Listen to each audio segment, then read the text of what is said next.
నమస్కారం. మీ విజయ్ కుమార్ కంట. బతుకు బండికి క్షమాపణే ఇంధనం. బతుకు బండికి భార్యాభర్తలు చక్రాలు లాంటి వాళ్ళైతే సహనం, ఓర్పు, క్షమాపణ ఇరుసులు లాంటివి.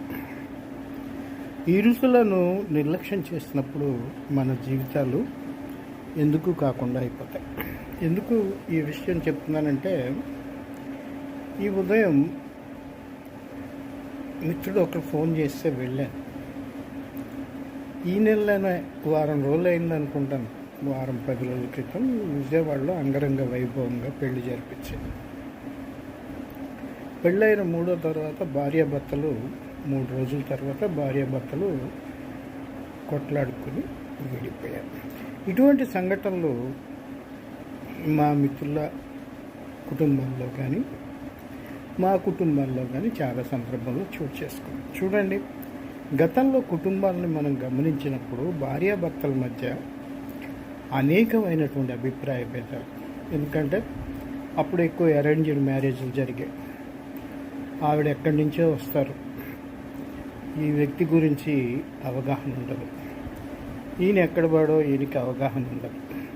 ఈ అవగాహన కల్పించడం కోసం గతంలో అనేక రకాలైనటువంటి కార్యక్రమాలు చేసేవాళ్ళు. 3 రాత్రులని, లేకపోతే 16 రోజుల పండుగని, ఇంకా అనేకమైనటువంటి పండుగలు.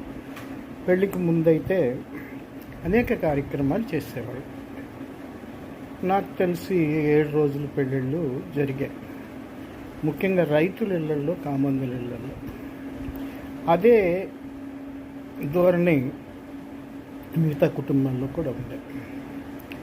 ఇక్కడ ఏంటంటే భార్యాభర్తల మధ్య తగువులు లేవా? ఆ రోజుల్లో చాలా తగువులు ఉన్నాయి, పెద్ద తగువులు ఉన్నాయి. పరస్పర విరుద్ధమైనటువంటి భావజాలం,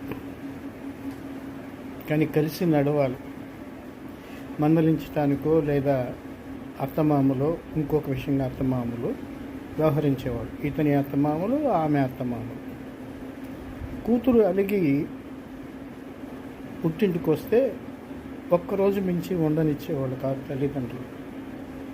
క్రమక్రమంగా భార్యాభర్తల మధ్య క్షమ అనేది ఏర్పడి ఒకరినొకరు అర్థం చేసుకుని కుటుంబాన్ని ఈదుకుంటూ వచ్చేవాళ్ళు. తిని తినక తమ పస్తులు ఉంటాయి.